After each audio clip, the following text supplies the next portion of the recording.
About to check out Triple Seven Jiu Jitsu.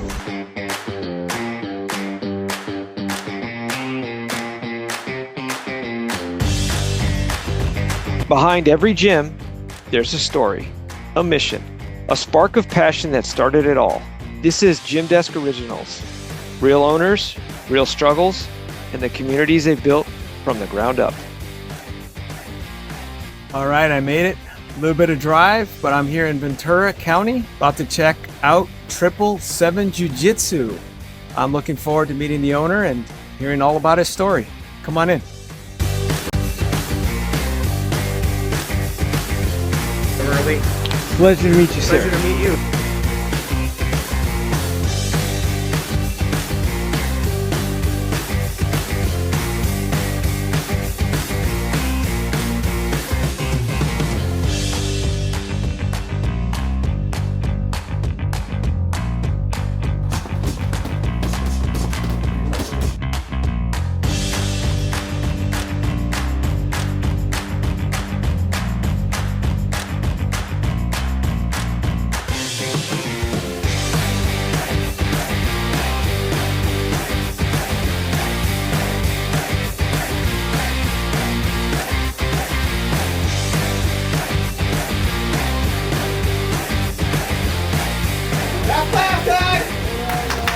Yes. Thank you so much for having me today. Thanks for being here.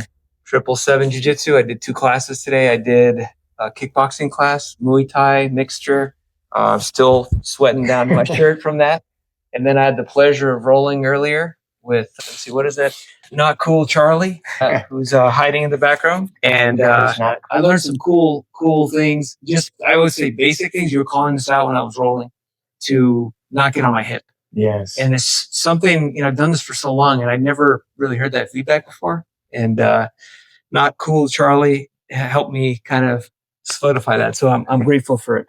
But I'd love to start with your journey. Love it. Triple Seven Jiu Jitsu. Yes, sir. Can you tell me how it came to be? So what inspired you to start your own academy? Love it. Well, I taught for many academies for probably about 10 years, 6 or 7, maybe even up to 11 different academies from the 90s. Oh, wow. Up until pandemic, right? Mm-hmm. I kind of got my way into this place. I finally had an opportunity to make it happen and just went for it, and by the grace of God, here we are. Here we are. That's it. So when did we open here? So official opening date was September 1st, 2022. But as soon as the mats arrived, probably June or July, it was open, right? Yeah. But 2022, September 1, official opening day. Awesome. Where'd you grow up? Born in Brooklyn, raised in Las Vegas. Okay. And then I spent 18 years in LA. That's how I working on an acting career. But it was good. It was good. Touched the brass ring, but not quite to the level I wanted. Martial arts been in my life since I was 8 years old. Okay. And then got involved in jiu-jitsu in 93 and never looked back. 93. I feel like you and I probably saw the same UFC fight. Yeah. First one. What martial art were you doing first? Okay. So at 8 years old, started with a guy down the street learning Kung Fu out of his garage. Yeah. And when I was 14, I went to a real Taekwondo school, right? Shortly after that, right across the hall, a kickboxing Muay Thai gym opened up and they taught judo there as well. Oh, wow. So every day after school, it was Thai and judo from 2 to 4 and then 4 to 6 Taekwondo. Yeah. And then it just kind of started to snowball from there, right? And then I met a friend in high school that introduced me to John Natividad, who's one of the old school karate guys from the late 60s and 70s. And then I started training with John. And then he opened up a school. And in 91, I became his head instructor over there for Tang Sudo, Taekwondo type stuff. And there were some other things in between that time, right? Yeah. It was the short version. And then actually watched UFC 1, 2, and 3 at John's house. Yeah. And literally the next day I was at the academy trying to figure out what Hoist was doing. Yeah. And then back then it was maybe a crappy VHS cassette and you could barely find tuning. Yeah. And then Black Belt magazine came out, right? And then that was it. And then anyone that could teach me anything about grappling, jiu-jitsu, right? There's one guy in town at the time. And then the story goes on. Right. Yeah. I mean, I wonder how many people had that same journey, right? Like UFC opens everybody's eyes, Oh yeah. And you can't really, the thing about my Taekwondo background as well, it's like, I remember trying to show that to my friends and, we're doing stuff and then I'm not going to sidekick my friend. Of course. So, but I put my foot up and then they just keep walking They don't through. respect it. Yeah. And I'm like, hey, you got to respect my kick. Like, it doesn't work. And it's like, oh man, what are you going to, but jujitsu and judo, all of these other arts, it's like, no, you get 100-pound, 105-pound person can take out a 200-pound person. Yeah. And it's just such a game changer because you can prove it, not hurt one another. That's a big one about it. That was what's really cool about it. I tell all my students, be the snake, anaconda, boa constrictor, python. Yeah. All the other animals are strikers. Yeah. And they're as great as they are. But once the snake gets the bite and then the wrap and the squeeze, it's a done deal. Yeah. And for the most part, that's been proven time and time again. And that's why I like jiu-jitsu a lot. Yeah. Yeah. Cool. So you've done now several other schools where you're basically helping out teaching. Yeah. And then at some point you say, I got to open my own school. Is that like a lifelong dream or is somehow it just manifested later on? Like, what was that like? That's a great question. So I always have to be careful how I word this, right? Okay. The ultimate goal was to work in the film industry, right. but also be a really good martial artist. Okay. I always wanted to have my own place based on my experiences with everyone I've trained with and learned from. But I make a joke about this. Like, I just didn't want to work a real job. So I created myself a job, right? Yeah. But this is not a job. This is a get to, not a have to. So yeah, it's just a passion. I like martial art and I can't be stuck somewhere working 40 hours a week at their beck and call. I'd rather be stuck here at any time of day or night doing this stuff, teaching, training, even cleaning. Yeah. It's helping people has been a big one. That's opened my eyes a lot. Like when you're teaching for other academies, it's good, but it's not the same as when it's yours and you have to figure it all out. Sometimes you don't have help, or have help like Charlie and my other coach, Jeff and Brian and Mike, who you met tonight. But yeah, it's been really good. And then the students they become yours in a sense. When you teach for other places, right? You go different instructors, there's backup instructors. You might know someone's name, might not know the name. And kind of like the judo guy was saying, like all my guys, we know everybody's name. Yeah. Right. And even their skill level, where they're ranking and how they're doing, or sometimes even their game, what needs improvement. I think that's huge. I think that's that. Yeah. I always make jokes about that Mickey Rocky relationship, or Pat Morita, Daniel Son and Miyagi relationship as teacher student. Yeah. I think that's a big part of the martial arts guy in me and in my instructors. Got it. And you're referring to Sensei Sasaki, who was on one of our episodes. I didn't want to slaughter his name. Yes, Sensei Sasaki. I like that guy. Really cool, humble. I like everything he was saying. Yeah, that's awesome. And here we are. This is your place. You called it 777. So what does that mean? And that's a great question. How'd you come up with that? All right, 777 Jiu Jitsu. So my name, Matthew Richard Pollino, 777. 777, the triune number for God. God's number, right? The 3 sevens make a triangle, which is the symbol for jiu-jitsu. See your eyes light up. Some people don't catch that. Yeah. Like, there's sevens right there. I did not catch that. Yeah, see, they form a triangle. I notice a lot of the logos are circular. I like it open. I think it's just it's a strong standing symbol. And one of the big things about it is that, like being from Las Vegas, I had this tagline, like self-defense is a gamble. Make sure the odds are in your favor. 777 Jiu Jitsu. It would have been great if I stayed in Las Vegas, right? Everybody would get it. 777. Yeah, winner. And that's kind of how it came to be. My mom always said 7 was my number. I was born like in the 7th hour, in the 7th minute. I was 7 pounds and something ounces, 7 ounces. It's kind of weird stuff. Yeah. But that's pretty much in a nutshell what it's there for. Yeah. So there's a lot of, universal signs pointing you to that, making that connection. Yeah, 100%. And like I said, by the grace of God, this happened. Everything just fell into place from the time, the whole backstory of how this place came to be. Simple bike ride with my daughter's friend's dad. It is a place down here. COVID had hit. I got EIDL loan money, right? For, because I was doing a lot of personal training and privates and working for all these academies around town, from Los Angeles all the way to here, all the way to Ojai. And one of my buddies that I had trained with is like, hey man, you might be entitled to get that loan, blah, blah, blah. Ended up getting it. At first it was like a minuscule amount, and then there was something else that came down the pipe. Said, no, you're entitled to this much money. You just have to sign for it. You have to ask. I asked the next day, like, you got it. Wow. It's going to go in your account. And then the first batch of money they gave me, thank God, it was basically a grant. I didn't even know. No, they told me it's a grant. And then he's like, go check this place out. It's empty. It used to be a Taekwondo studio. Oh, wow. Right. And I'm like, yeah, I'll go down. I checked it out. Then I'm calling the landlord. Then I'm meeting the landlord. Right. And then I come in here and I'm like, it's a nice space, but there's a wall there. There's a desk there.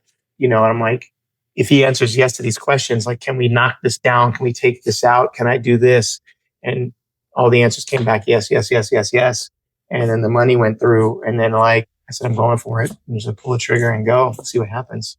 And then here I am already technically 3 years later, but September 1st, we'll be doing near September 1st, 3-year anniversary.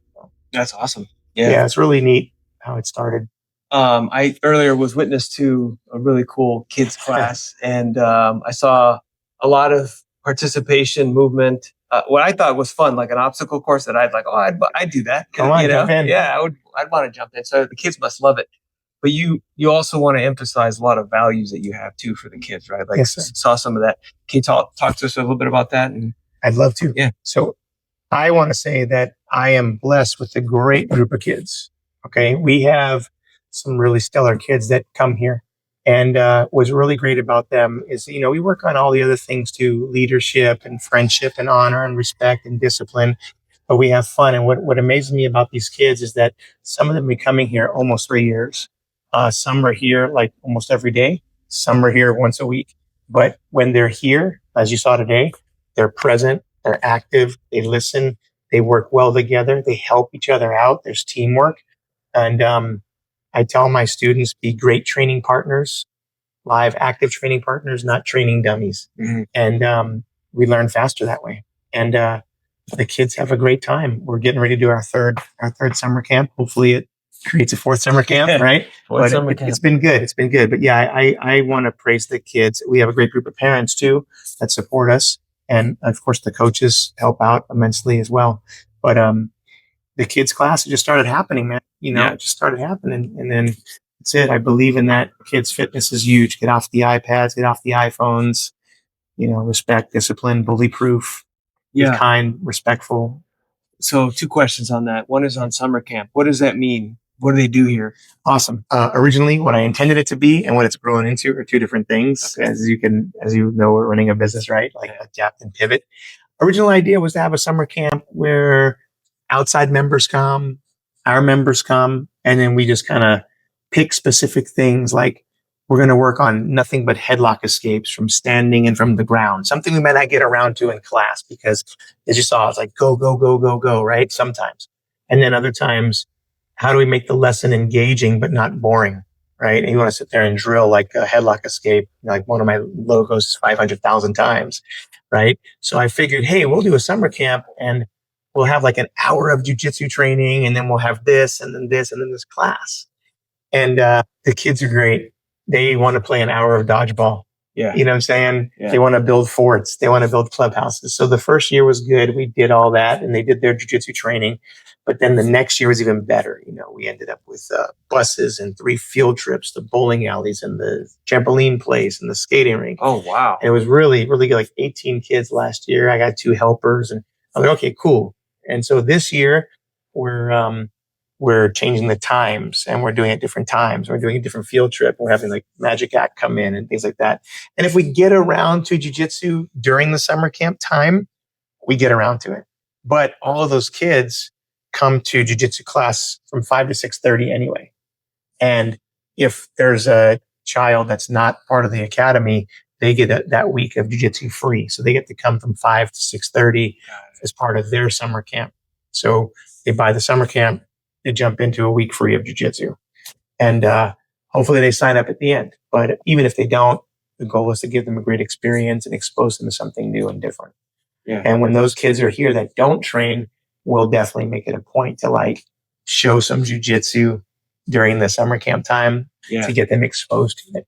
So earlier you mentioned something, is my second question was related to this. And I think about this for my own son. I have an 8-year-old and a 3-year-old. Awesome. Yeah. And probably when my oldest was 4 is when I'm like, my wife was pushing me to say, you know how to do Taekwondo. Why don't you at least teach him that? And I'm like, all right. So then I converted my garage into a little dojo and I'm trying to teach him, but it was a conflicting feeling because I used to teach the Taekwondo when I was young, and I would run it very like military, right? Oh, yeah. It's just in the old school Taekwondo days, right? That's the way I was taught, and that's how I was doing it.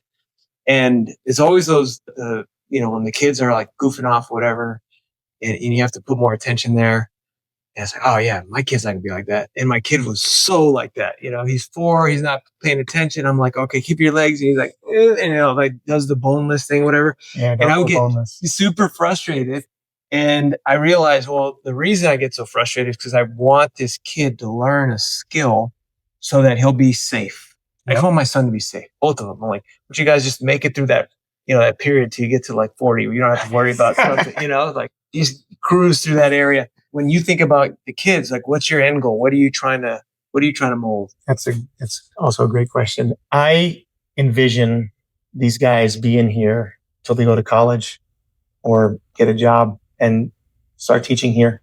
I've seen it coming from where I come from, Alberto Crane, Legacy Jiu-Jitsu in Burbank.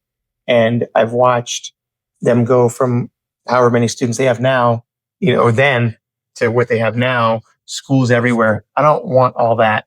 But if I have this and I have kids here from 6, 7 years old, 5 years old, 5, 6, 7, 6 or 7 is good, I think, up to 13 or 14. And then they're graduating to the adult class. Like you saw 3 kids that were here tonight. Yeah. Were in the kids class for the first 2.5 years. Okay. Then they all of a sudden grew, man. So they're too big for the kids class. Yeah. So now they come to the adult class. Mm. Yeah, that's what I see.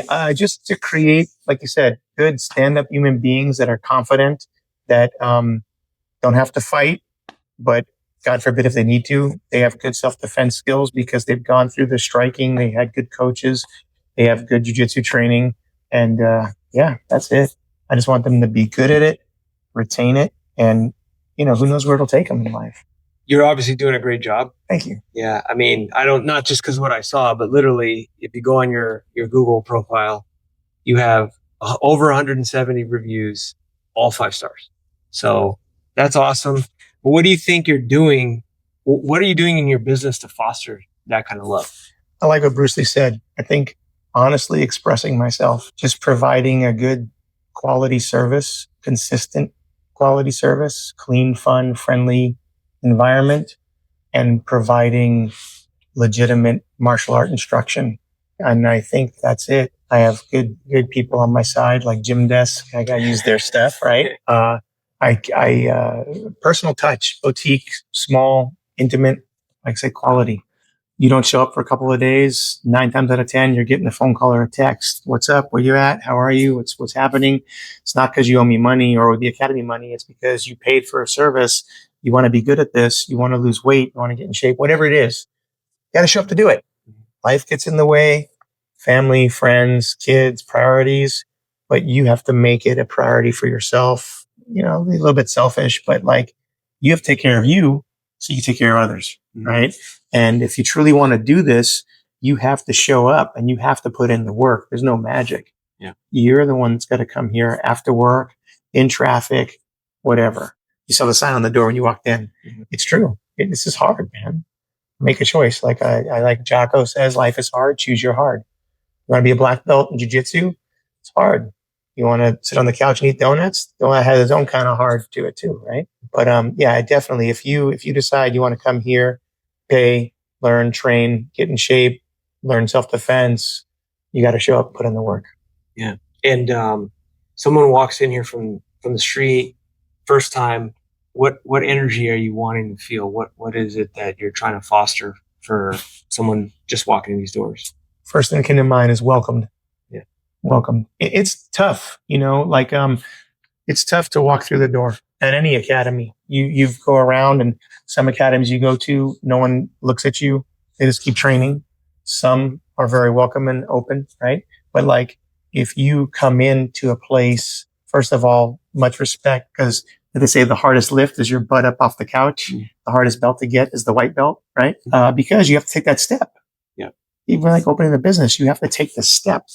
It took me almost 50 years to realize I got to take the step, right? Because it's hard. Now there's no net. You're out there by yourself. But yeah, when you come in, you should feel welcome, 100%, man. And definitely not judged or anything, right? You're always trying to better yourself, 1% improvements daily. I have never, maybe just because I'm a newer dad, I'm older in life, a newer dad. I never did summer camp. I never had, I grew up with very, money was tight. So this idea of summer camp just is so cool. Like you're building that sense of community, and the kids who share a certain passion here get to go do other stuff together. Absolutely. That's really cool. Are you doing anything else like that to kind of foster community within the students, even with the adults? Or yes. Okay. So one thing I want to say about that is that we had I couldn't make it, but one of the kids had a birthday party, and it was like 15 kids. The dad sent me the picture because they all went to the movies. I had no idea. They were all on texting and threads. 13 of the 15 kids were here, from here. So that is what I would like 777 to be. Yeah. And when you talk about summer camp, there's some ways to play it where it's just get them in 50 kids and sign them up for jiu-jitsu afterwards and do the sales pitches. I get that. But the other part is more like when I first intended it, it was more like if I get one or two new kids, that's great.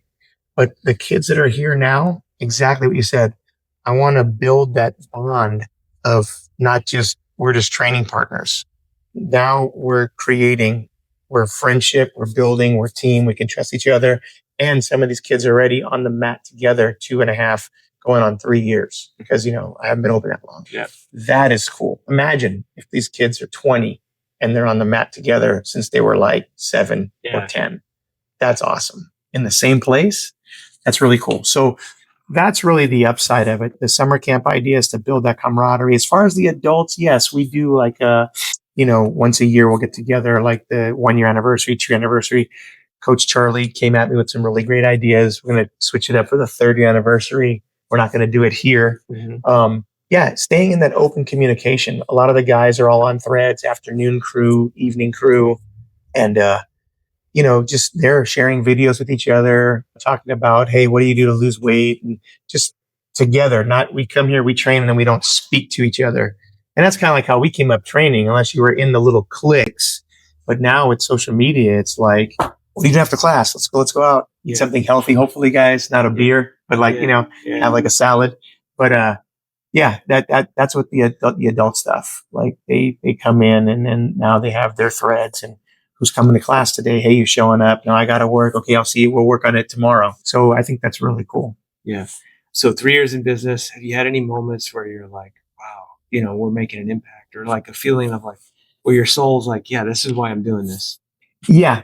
It's getting there. And I'm a big Dave Ramsey fan. I just recently put together a mission statement, vision statement, and core values based on his teachings. And excuse me. So I just put together those 3 things based on his teachings. And it really has helped kind of tunnel vision a little bit, like focus. Like when you first opened, I just want to teach jiu-jitsu, right? I just want to teach martial art. I don't want to work a real job. I want to make a living teaching. But then when the machine is up and running, like Pac-Man, you got to stay out ahead of it. And then you need to start implementing those tools is what I've learned. Like it's so much more than coming here, teaching moves. Okay, guys, good night. Bye. And start it again. You have to start implementing that. So creating those 3 things, the vision statement, the mission statement, the vision statement, and the core values. And then what the coach is like, this is not perfection, but we're seeking that excellence. And we're going to stumble and fall, but we're working toward that versus I got the mats down. I'm advertising. Come on in and train. That's only going to last so long. If you don't have the vision and the purpose, and then what is the goal? Yeah, man, you know what? To positively impact people's lives, help them aspire to be the best that they can be through martial arts, fitness, nutrition, accountability, and training, has become more clear and sharper into focus now than ever before. 100%. Are there any particular student, whether it's an older, person like myself, or a child, any stories of transformation that you're like, oh, this was really cool. We saw this guy do this. I heard earlier you've had people in here just shed a bunch of weight. And Yeah. So is there any cool stories there that kind of stick out in your That's mind? a great question. First of all, how old are you? I'm up there, man. I'm 48. 48. Yeah. Nice. Okay, Yeah. cool. Yeah. I just turned 51. Okay. Right? There you go. It's like things I wish I would have learned 25 years ago. Yeah. But I think everybody that comes in here on that journey or on that path, whether they stay for a month or two or they stay for 2 or 3 years, I like developing those deep relationships, people you can train with and kind of trust on the mat, because we're doing some pretty physical stuff. Right? Sure. So it's better for everybody when you can trust your training partners and kind of go as hard or as soft as you want and know you're in good hands. Nothing's intentional. So that's huge, especially coming from the 90s where it was like prove yourself every single match. And if you get hurt, so what? Not a great way to run a business. But those guys that came back time after time become animals, and they grew up and like now they're bona fide black belts, but not the best way to run a business, right? But at the same time, you don't want to lower the standard, right? My old teacher would talk about there's a standard and you have to meet that standard. If you get here, it's not good enough. You have to meet it. It doesn't come down for you. Yeah. That's hard. That's hard for a lot of people to make that commitment. It's huge. But those transformations, I think with everybody, man, because one, it's the kid that comes in here and doesn't look at you. He does one of these things. He hardly speaks. Till like a month later, he's running the warm-ups. Line up, bow in, go, go, go, right? Or some that are not coordinated that can't even do a level change in a knee walk into a grappler stance, right? Or there's so much more that goes into it than just bravado or self-defense and fighting, right? It's, watching the weak guy become strong, the aggressive guy become a little humble, right? The less coordinated individual become more coordinated. For some clients, getting into a grappling stance and changing levels and hitting a knee walk and getting back up is a huge accomplishment. For other clients, getting them to slow down and not treat every fight like a cage match, right? Like slow down, right? You have to tune the frequencies, right? And that's part of coaching. You have to learn how to tap into them, right? But no, we have guys in here that are in their 50s, mid 50s. Coach Jeff, his goal is to lose 28 pounds before he gets promoted. That's really cool. He's in here with Coach Mike, lifting weights, doing his cardio. He's in here at night classes. He's teaching classes. You rolled around tonight with Coach Charlie. I think he's like 52. Am I right? 54? No, you're not. 54. Okay. And you see how he looks. And he's got some obstacles. He trained like for 4 months with a hernia, a little ball sticking out of his stomach. I'm like, dude, then he went and had surgery. I'm not saying do that, but that's the kind of guy you're working with tonight. It's like, man, that's awesome. But the lady, Janet, that was here, she had shoulder surgery, not from here, but she had shoulder surgery. She was out for 3 months. She came back. She's 60. Wow. Yeah. Everybody's on their path. And I hope to be a part of that. And one of the cool things I just posted on my Instagram was one of the dads texted me. I on my phone, I showed the picture, sent me a picture of his son who just turned 15 and got a green belt. He said, after 11 years later, hey man, thank you for being there and being part of his journey. And I asked for another picture. And he sent me a picture of me and the kid at 4 years old, in the jiu-jitsu pose, the little kid with his little belt on. Now he's just got his driver's license too. And he's a green belt at 15 and a half, whatever it is. And I'm like, wow, that's huge, man. That's super cool, man. That's more like 11 years later. Yeah. And you're getting a thank you text. Another gentleman, we have these interactions on the mat. Like tonight, you met Charlie, you wrestled. He said something, you said something. Okay. Years later, you contact him to catch up. That's the cool thing about the jiu-jitsu community. One gentleman from, I think, Switzerland, I met him at Legacy. We had an interaction on the mat. He was like a white belt. I said, hey, man, I don't even remember what I said. He texted me and told me what I said. Hey, man, you told me this many years ago, keep at it. He's visiting. So he comes back and forth, right? Keep at it. One day before you know it, you'll be a black belt. He said, man, that day was yesterday. Thank you so much for how you treated me 11 years ago. And I was like, ooh. Yeah. Like, and it's like, answering it like, what? Wow. How did he remember? It was just another role. Like, hey, man, what's up? Let's go. Okay, good job. See you later. And then he came back in town. Hey, what's up? You're a blue belt now. Good. we rolled again. And then, I get this text, just wow. And now he's a dad and he's living out there. And, some of these guys that I've met that were white belts are now world champions. They have their own school. It's just like, it's so cool, man. And I used to give this guy one of these other guys private lessons, white belt, blue belt, and now black belt world champion and training and has his own school. So it's like, wow. Yeah. I mean, that's, what else do you want? Touching people's lives like that so deep that you're like part of the core memory and their experience in this thing that we call life, that we're here. It is pretty humbling. Yeah. One of my buddies, his son, they had a dinner thing and his son also just turned 15 or 16 years old. And he's like, hey man, I want to let you know, we asked him at dinner what was his favorite part about like growing up and what he was doing. And he's like, Professor Matthew training jiu-jitsu with him. And he gave this speech to his dad. And then the dad told me, and I was just like blown away, man. Because we're caught up in the mishigash of life, you just teach, you train, you move on, you teach, you train, you move on, whatever, you're trying to make a living. But it's nice to hear these things because it further solidifies that I made the right choice. Yeah. Like I had an opportunity, I took it, and look.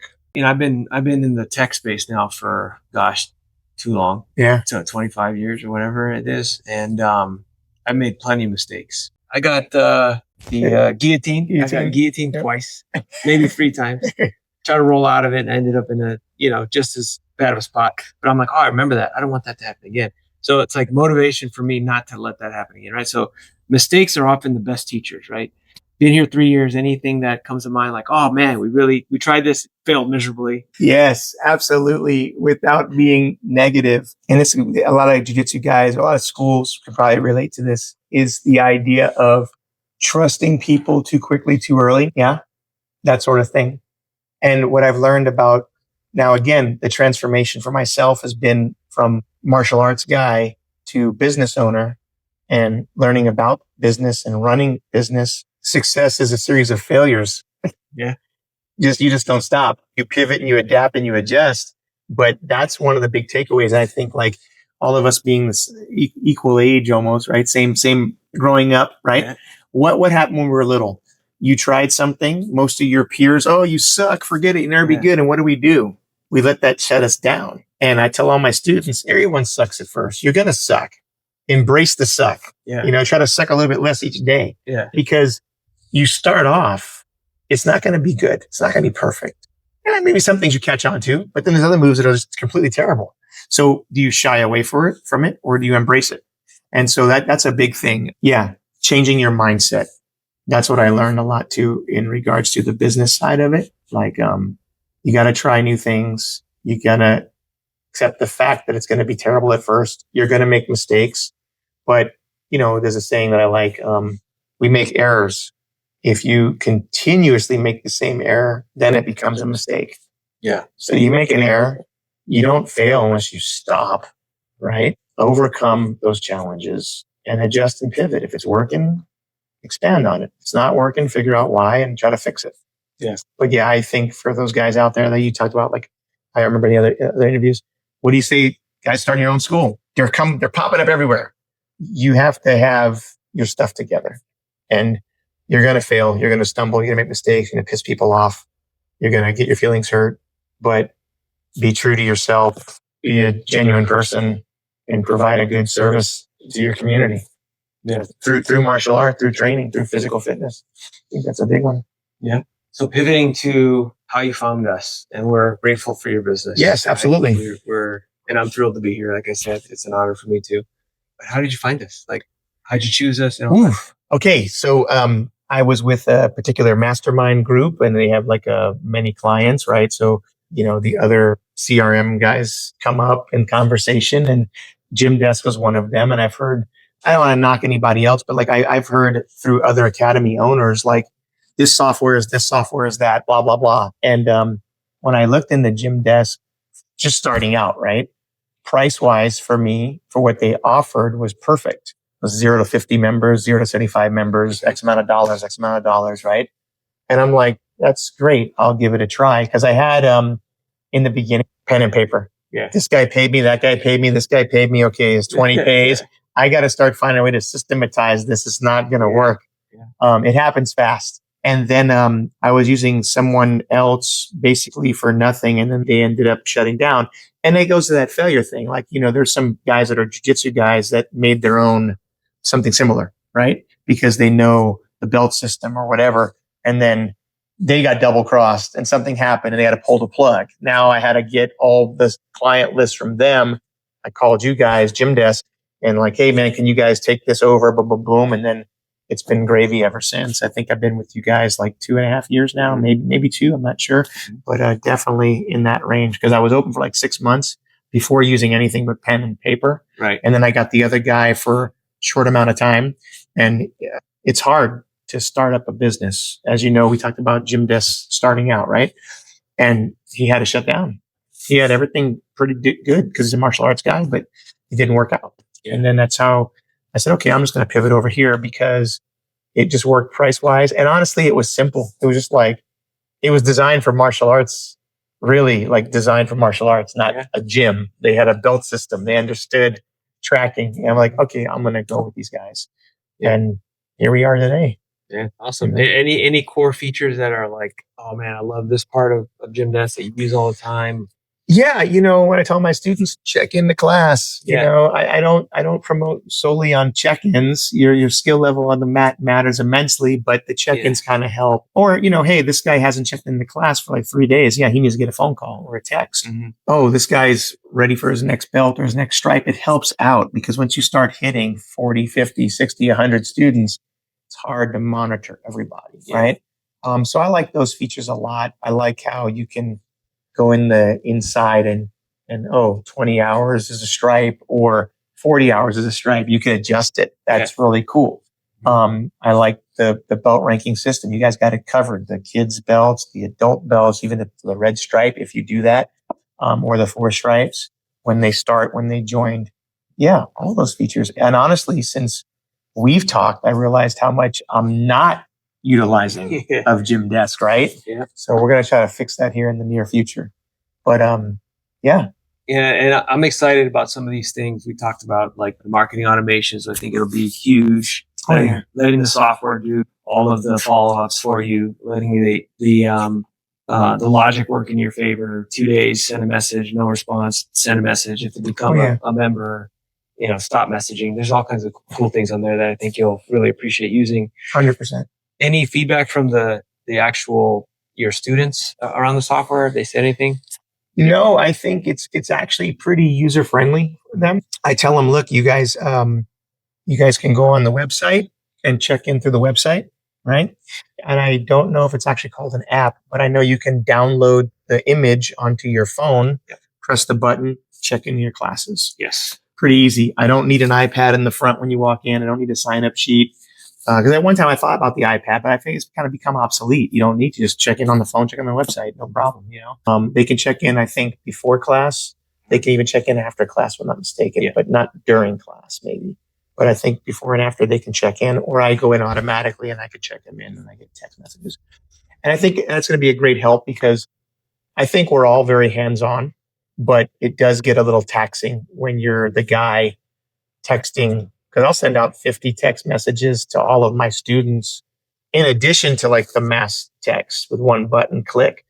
That personal touch, I think, is huge too. Mm-hmm. So the benefits are great, but I think especially when you have less than 100 students, you should be doing that footwork of making those personal touches where it's actually your text message versus a mass text time.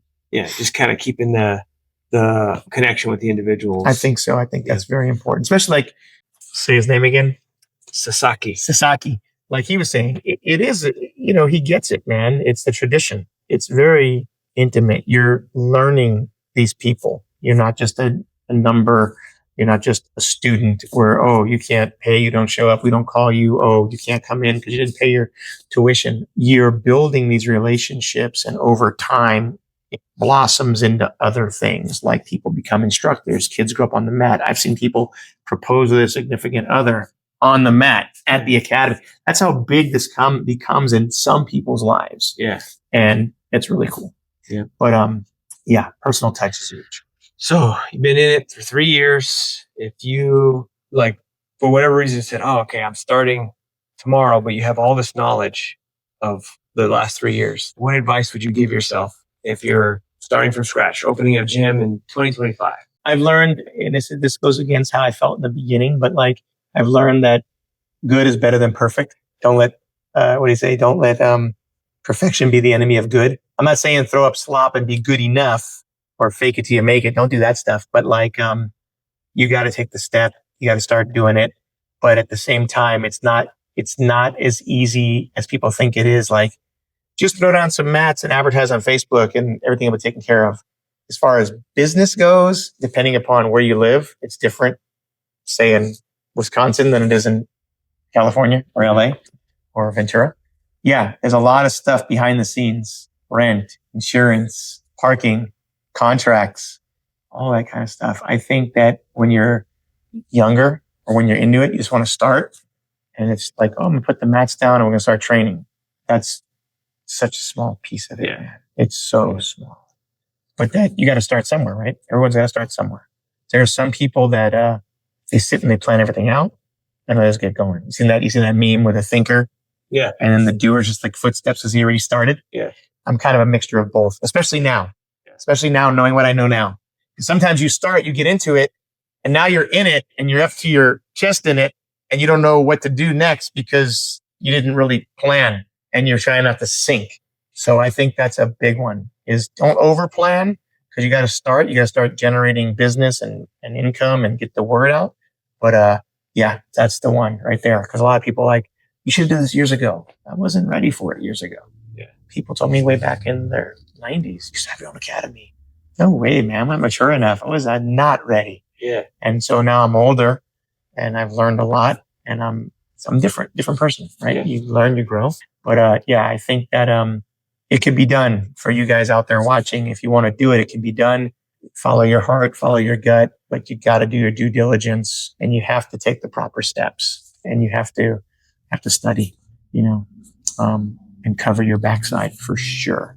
Yeah. Yeah. Business plans are always a good idea, even if they're just a few pages long, to have, some idea of structure of what you're trying to accomplish. And then you add the other elements, which in the corporate world are pretty common, like, your vision, your mission statement, these kinds of things, the culture, like making sure you jot that down, and in my world, if you don't spend time doing that, the company will adopt its own culture, which is like, oh, wait a minute. We want to make sure we're molding it to what we're trying to build. So these are, I think, are really cool to hear you say that, because I haven't heard that yet.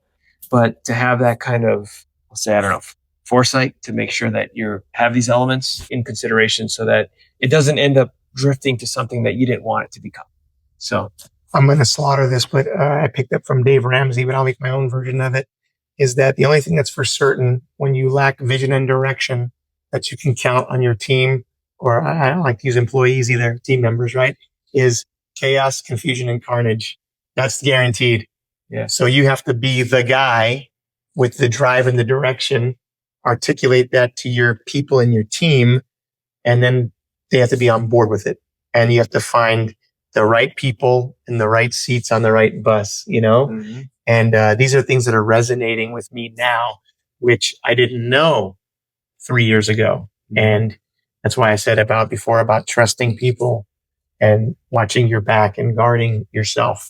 Yeah. So that's a big takeaway. If I would have had some of that knowledge from what I've been studying recently, then I definitely wouldn't have made those mistakes. I'd already have the vision and statement on the wall when you walk in, instead of 3 years later, just now getting it ready to be put up on the wall. Yeah. I think that's huge. It's become much more than just teaching martial art. It's relationship, impacting lives, being a staple in the community, whatever that may be in the future. They know 777's a good place for their kid to come, for them to show up and train. I tell people the reason you don't show up is if you're contagious. Yeah. If you're not contagious, show up with whatever you're contagious with, right? Stay home. But show up. I don't feel like it. I'm tired. I hurt my ankle playing basketball. Lay down on your back and do cross chokes. You don't need your ankle for that. Yeah. There's no excuse. Just show up and do it. What level of commitment are you willing to bring to the table as a student? That's a big one. Yeah. Awesome. This has been great. You know, I'm great. I love this interview. I love that you invited me in here and you hosted me into your classes. And I'm grateful that you're a customer of ours. I am grateful to have you here. Honestly, this is great. I think this is a fantastic win-win for both parties. And I have no problem when, as a business owner now, when the service is good and the people are receptive and you guys do give good service and you do answer phone calls and texts, right? And you do help with issues that arise, which haven't been many. But yeah, I got to shout it from the rooftops because I'm more conscious of that now. When I go out, I'm looking for the waiter that's, let me give this guy a 5-star review. Let me tell the manager that on the forefront of my mind, because I think it's going to circle back to me or the business.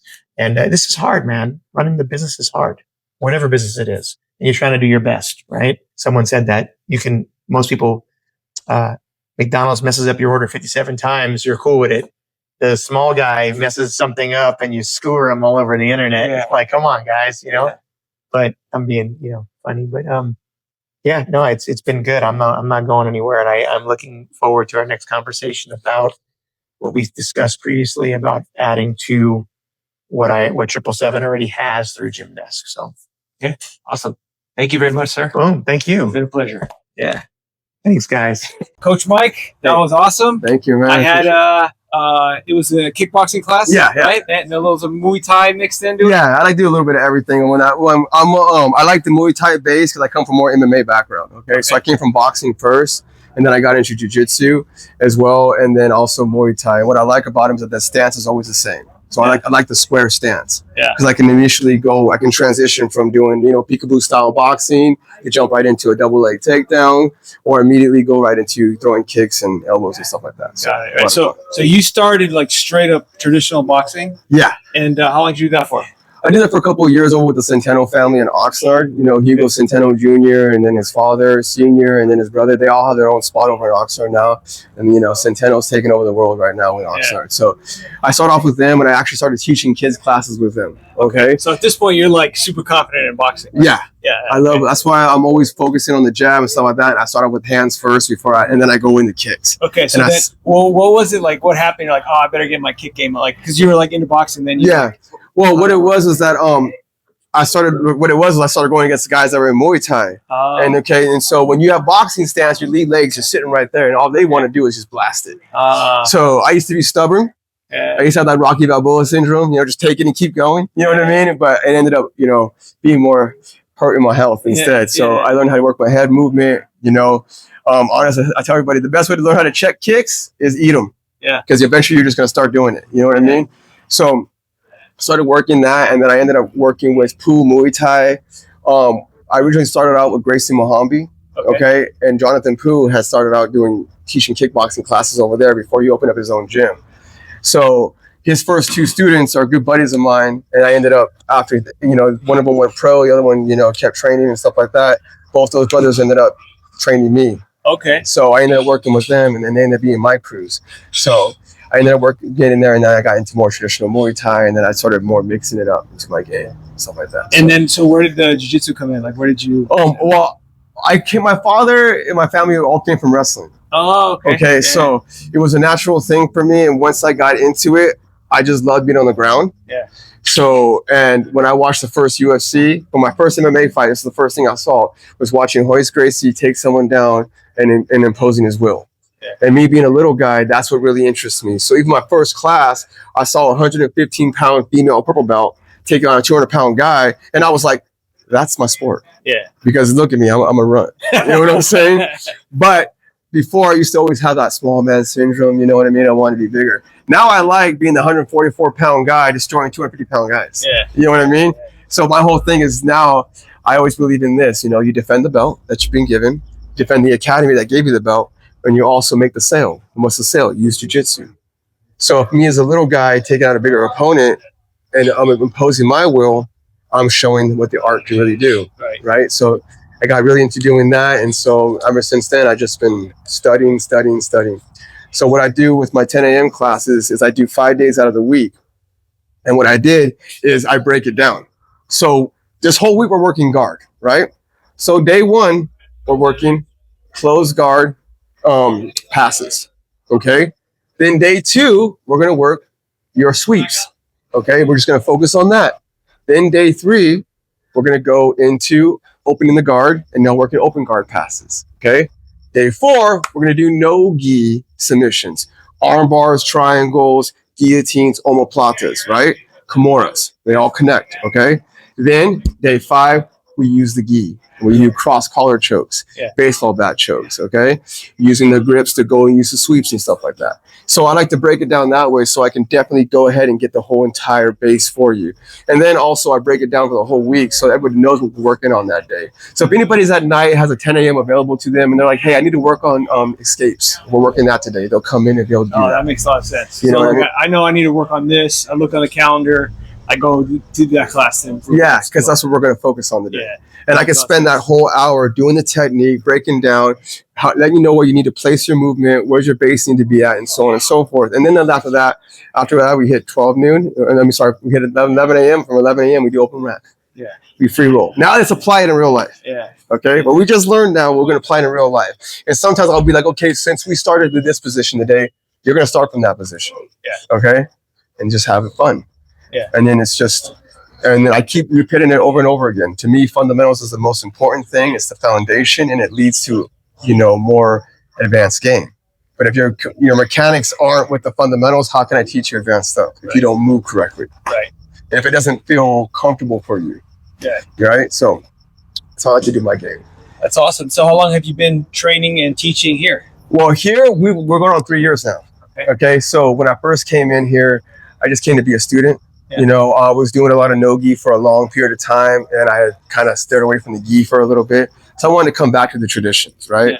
So Matthew opened up, met up with him and stuff like that. And I just came in as a blue belt, just getting, kind of like redoing everything that I learned, trying to get a refresher on it, okay? Right. Because I could tell, like, from where I am from 2 years now to where I was then, I'm like, okay, now I'm back when I first was doing it, like, full on for 5 years straight, but going through a divorce, family, job, work, life gets in the way. So I learned to manage to now refocus my life. I quit drinking. I've been sober for 2 years now, going on my 3rd year.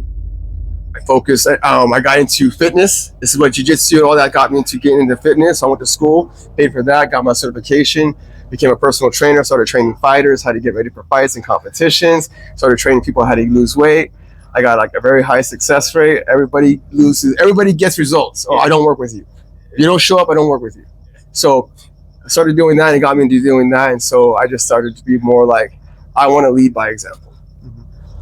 If I'm 44 years old, destroying 20-year-olds that are bigger and stronger than me, that have youth, right? Even if they come from wrestling, okay? Doesn't matter.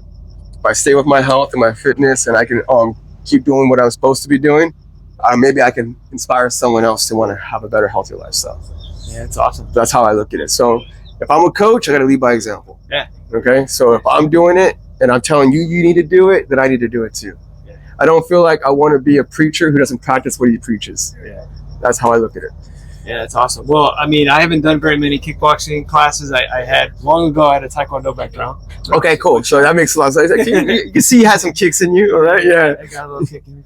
Yeah, that was just great. I mean, I'm sweating, and I'm not used to the punches because we didn't really do that in taekwondo. Yeah, much, right? It's a couple body punches or whatever, but and then feeling the impact. It's like, oh man, I forgot what that feels like. Yeah, you feel it. I'm like, oh, I better work on that. And what I like to do is, because I don't do sparring, but doing the partner drills, it's like I call it more about like controlled sparring. Yeah. You get in a feel of what it's like having someone move with somebody else and understanding their distance and everything else instead of just holding mitts. Yeah. It's like you're both in the mix together. Yeah. But you know what's coming, so you're there to be kind of prepared for it, but then you're learning your defense. You're learning your hand-eye coordination as well. So I love having people interact with each other. You get more commodity, okay? You build friendships, and you get a great workout. Yeah. And then you feed off each other. Yeah. So if you have an opponent who's a little more advanced than you, hey man, can you help me with my kicks? Yeah. Now you have conversations, now you're communicating and everybody's working together. And that's what I want. But I want a good community. Everybody want to help each other and build each other because no matter what happens, I can't grow unless you do. Yeah. Okay? So I always tell my students, I want to get better, so I need to get you guys better. Yeah. So the more you challenge me, the more I have to, work, and the more I get challenged, the more I overcome, learn adversity, and I learn to get better at my skills. And then I can later on teach other people who come in, and then the way I want to do it is the next group can teach the other small group and work with them and say, hey, this is what worked for me. This is what I did. Don't do this mistake. I had this bad habit. I had to correct it. It took a long time to do it. You know what I mean? So that's what I want for everybody. Yeah, I mean, it was a great class. Again, I haven't done it in a while. I sweat down to my shirt here, down to my pants, and great workout. Just was awesome. Yeah, can you believe that I started with 3 people? Yeah, that's crazy. Yeah. Yeah, now we're at 16. Yeah, that's amazing. Yeah. And so, same thing. My 10 a.m. class, I started with 1. Now I have 5. Yeah. So, just keep going. I'll keep taking videos. I keep, editing, pushing everything out there on social media and just trying to get our name out there. Yeah. And let everybody know, look, we have great reviews. People are happy to be here.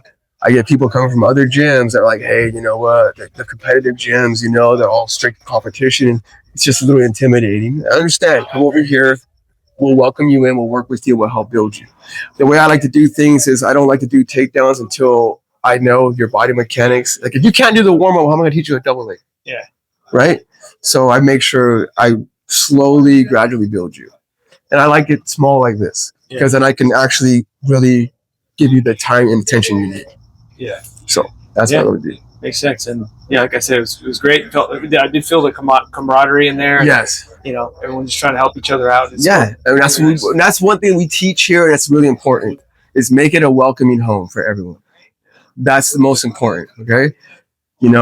Yes, it's fitness and it's jiu-jitsu and it's combat sport stuff, but at the same time, make everybody feel like this is a home they can come to. I want people to feel like this is something to look forward to at the end of the day. Yeah. Okay. Or just start my day before I go and have to deal with life. I could get this, And I'll tell you, man, at times I may have issues. I mean, I'm frustrated. I can't figure something out. I come over here, get beat up a little bit. And then all of a sudden, my mind gets clear. And I'm like, oh, here's the answer. Yeah.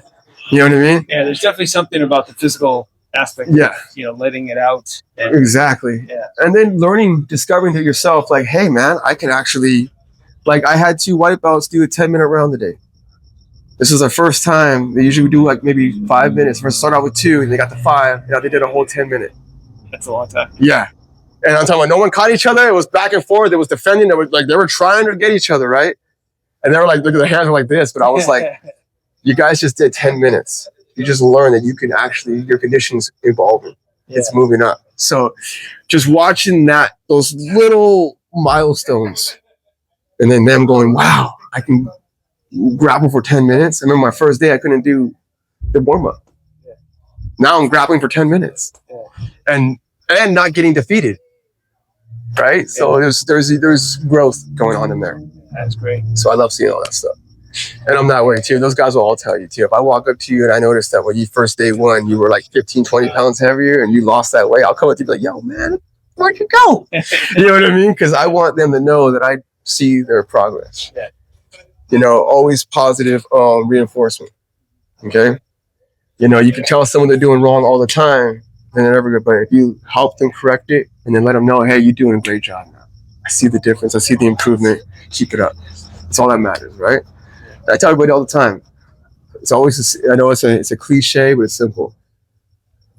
If you try, you'll eventually get it. If you don't, you already accepted failure. Yeah. So nothing wrong with making mistakes and then relearning and going back to it and then changing it up and then just keep doing it until you succeed. So that's it.